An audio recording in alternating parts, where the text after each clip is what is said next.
পুরুষরা তার স্ত্রীকে ফুলের মতো করে যত্নে রাখতে পারে সেই পুরুষটাই কিন্তু দিন শেষে সফল হয়। সো হ্যালো এভরিওয়ান, ওয়েলকাম করছি আমার নতুন আরেকটি ব্লগ ভিডিওতে। আপডেগুলোতে না আমার বাসায় প্রচুর পরিমাণে কাজ বেড়ে যায়, মানে দেখা যাচ্ছে যে প্রতিদিন তো একজনকে সামলানো হয়, কিন্তু আপডেতে দুইজনকে সামলাতে হয়। যাদের বাচ্চা কাচ্চা আছে তারাই আর কি বলতে পারবেন এই ব্যাপারটা। তো আজকে সকাল সকাল ঘুম থেকে উঠে কিন্তু আমি রুটি বানিয়ে নিয়েছি, আর আমার বাসার হচ্ছে রুটিটাই এখন মানে মোস্ট ফেভারিট হয়ে গেছে, সবাই রুটি খায়। আমি কিন্তু ফ্রোজেন রুটিগুলাই এভাবে করে ভেজে নিচ্ছিলাম, কারণ আমি রুটি আগে থেকেই দেখা যাচ্ছে যে ফ্রোজেন করে রাখি, অনেকগুলো রুটি একসাথে বানিয়ে রাখি, তাহলে আমার কাছে অনেকটা ইজি মনে হয়।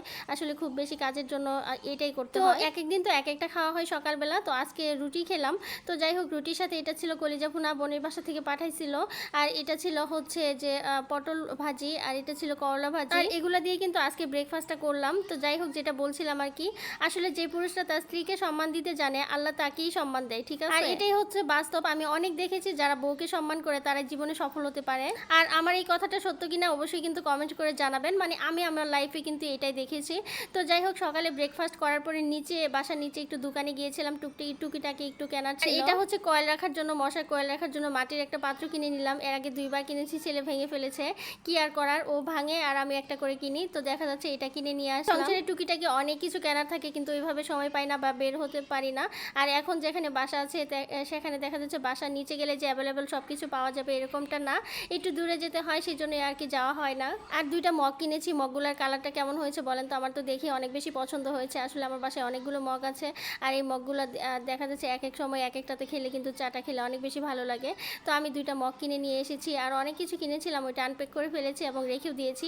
তো এই দুইটা জিনিস আর কি বাইরে ছিল, তাই আপনাদেরকে দেখাচ্ছি। আর এটা হচ্ছে পিঠা বানানোর জন্য। এই পিঠা সাজ দিয়ে আমি কখনোই পিঠা বানাইনি, তো আজকে ফার্স্ট টাইম নিয়ে আসছি, বা এই পিঠাটা আমি কখনো খাইনি। কে কে খেয়েছেন অবশ্যই কিন্তু কমেন্ট করে জানাবেন।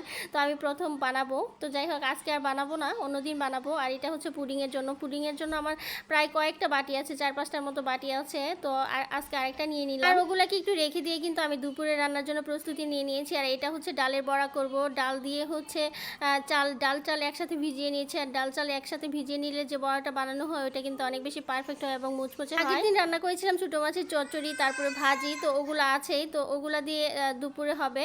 আর কিছুটা মাংস ভুনা করে নিব। আসলে গরুর মাংসটা আমাদের বাসায় অনেক বেশি পছন্দ, তো দেখা যাচ্ছে যে গরুর মাংসটা রাখতেই হয়। তো অল্প একটু গরুর মাংস বের করে নিয়েছি, 1 কেজির মতো।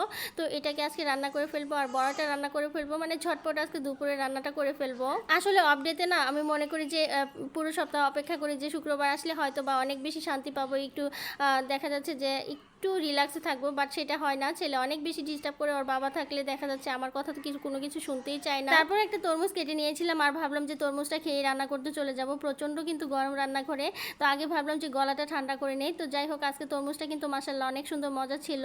তো আজকের ভিডিওটি এ পর্যন্ত। আল্লাহ হাফেজ।